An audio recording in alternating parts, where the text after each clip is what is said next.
This is James Rodriguez with J.T. Eaton, and you are listening to the world's #1 free pest control training podcast. How to do a rodent assessment from space. Pull out your hose and grab your can. We're about to integrate another Pest Geek podcast. Hi, everybody. Frank Hernandez here, and welcome to the Pest Geek podcast, bringing you the latest information on pests, products, and politics from today's leading industry sources to help you start, manage, and grow your pest control business. Hey, welcome back, folks. Welcome back to a daily edition of the Pest Geek podcast. I am your host, Frank Hernandez, here every day discussing all things pest. We're going to discuss how to do a rodent assessment, that's right, from space, using Google Earth. This is going to be the most out of this world podcast we've ever done. But before that, I want to remind everybody to join us on Facebook, join us on the Pest Geek Podcast Listeners Group, join us on Twitter, join us on YouTube, join us on the World Wide Web, pestgeekpodcast.com. And we're pretty much everywhere, but join in the conversation because we need to talk about these things and talk about what's going on in our industry and really make an impact on what's going on. Together, we can really change the face of our industry. I was during the Super Bowl yesterday, all the pregame talk. There was a plaque that was displayed as one man can make a difference, but one team can make a miracle. So as a team, as the pest control team that we are in the pest control industry, we can make miracles happen in this industry if we just get together. So this is what this podcast is about. And we're going to be bringing on a lot of new people. We have a lot of interviews lined up. A lot of exciting things are happening with the podcast that I'm super stoked about. But before anything else, I want to go ahead and turn it over to Jeff. Jeff, bring it on. Why, thank you, Frank. Folks, this is Jeff McGovern, the Pest Coach. I thought today we'd take a look at something that comes actually before we do all the rodent work we've been talking about in the last few podcasts. You know, you're going to get that phone call, or possibly you've actually walked into a place and you've made a cold call, and it's going to be that rodent job, the one you've always wanted. And, you know, please remember that there probably aren't very many, let's call them virgin rodent accounts out there.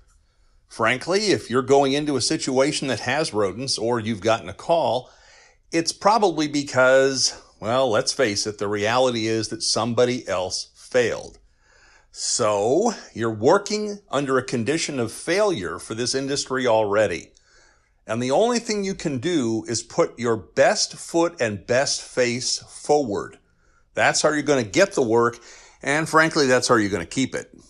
So before you even go out to the site, you know the address, the call has been made, you've got the appointment to go really look around.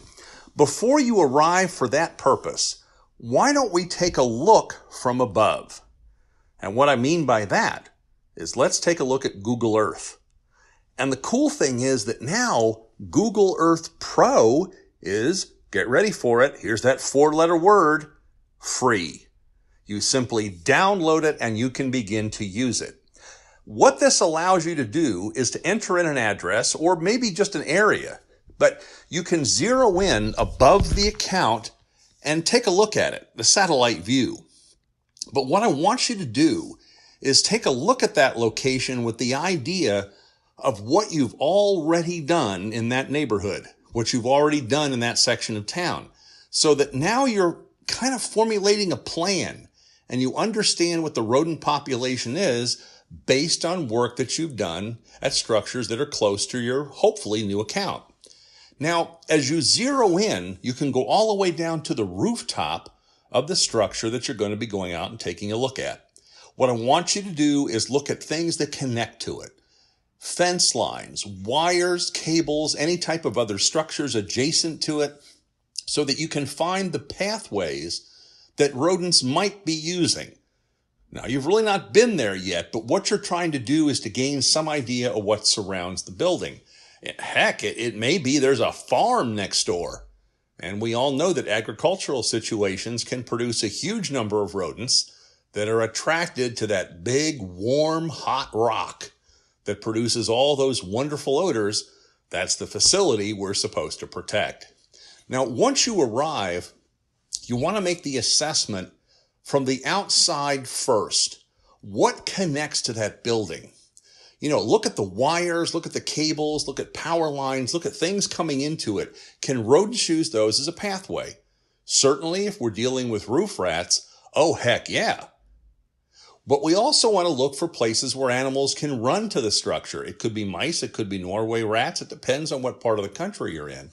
But you want to kind of look at how are vehicles parked surrounding the building. Are there vehicles that are just parked there for long periods of time?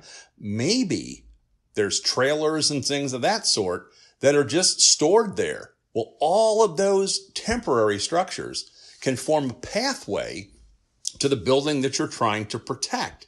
So the animals can come from adjacent properties and adjacent zones and be very, very comfortable on the way there because there's no threat from above for them. Now, the other thing you want to do is look at the subtle stuff.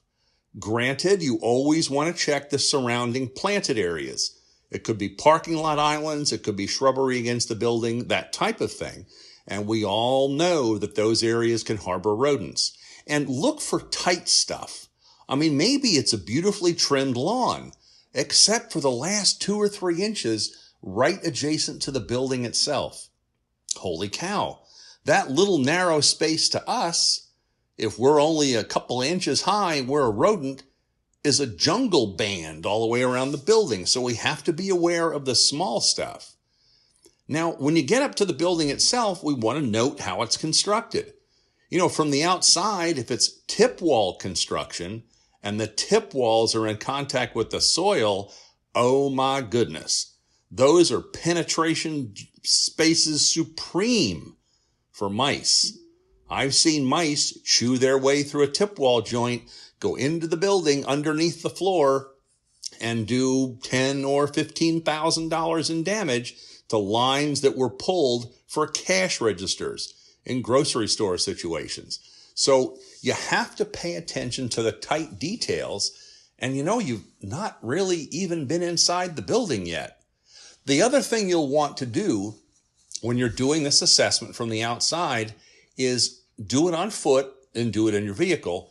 But on foot really reveals an awful lot of things that driving around can miss. There might be subtle changes in the way the ground is pitched, little hills or little valleys that may mean nothing except if you're small. And it may give you a harborage point and a potential for water close to the building, which will make it that much more comfortable for you. And you also want to look at what appears to be an empty desert, but tiny details can get in your way. I had a situation one time we were getting penetrated by mice at a warehouse club. And in looking at it, initially when we drove up, there was nothing around it. So the assumption was the mice were always being carried in. However, there were some adjacent areas where there were picnic tables and places to eat on an adjacent property, and the parking lot had deep, deep grooves cut into it. Well, those deep grooves were like Grand Canyon, going all the way from the picnic area all the way to the building. And under close examination, that's how the mice were getting back and forth to the building, because they were simply in the Grand Canyon, and vehicles might even pass over the top of them, and they were without harm. In fact, it enabled them to avoid all of the outside bait stations because the bait stations weren't in their line of travel at all. They got close to the door and they scooted inside. So you have to pay attention to the little tiny details around the building. And the assessment process as you're doing this is critical. Now, I'm going to warn you about something, because remember I said this is not a virgin account. This is the result of somebody else's failure. That's why you've been asked to do an estimate.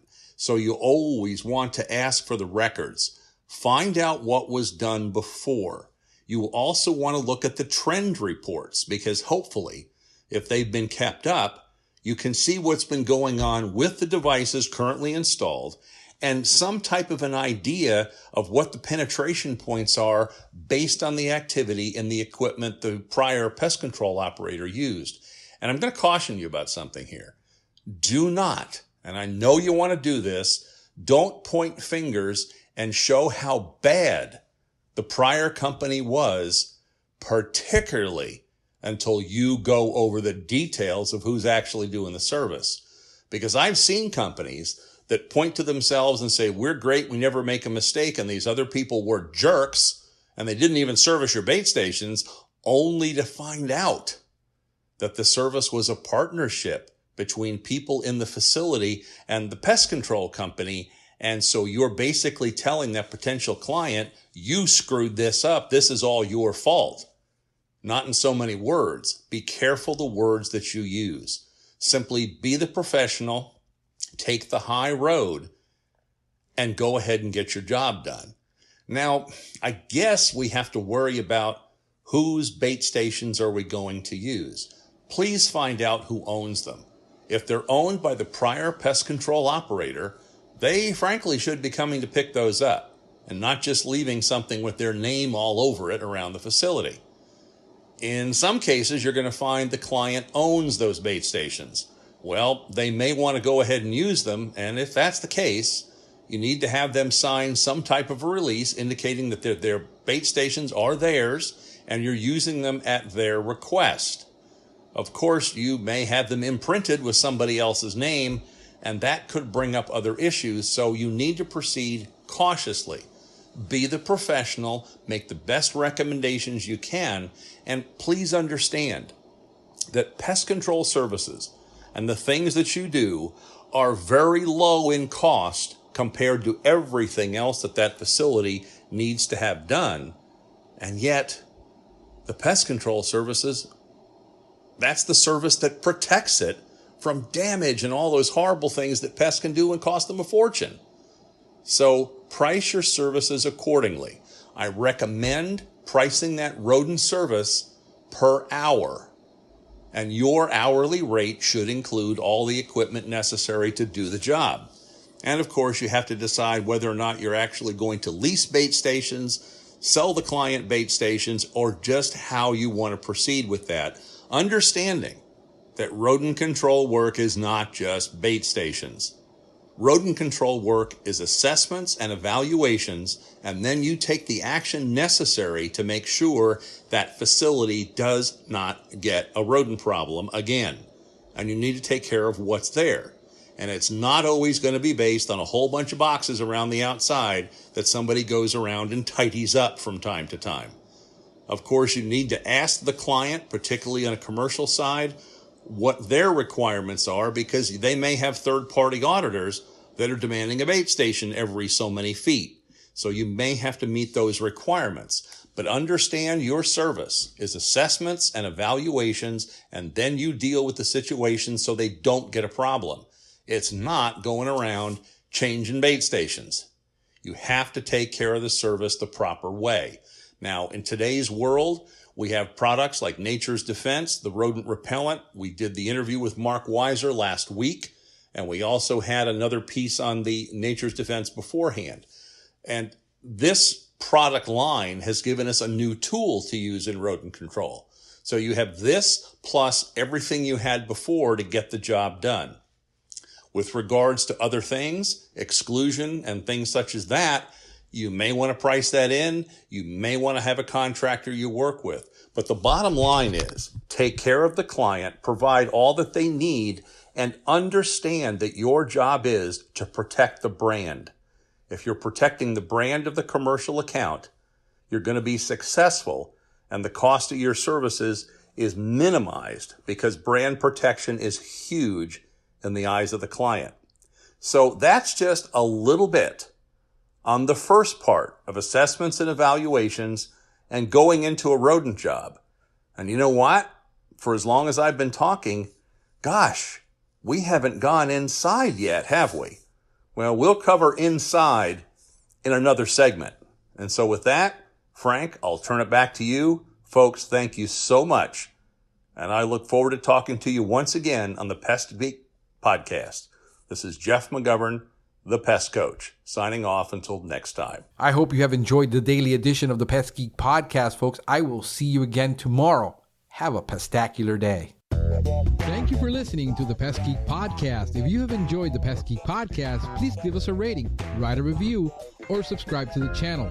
You can join the Pest Geek Society by visiting pestgeekpodcast.com. Thank you for listening. See you next time.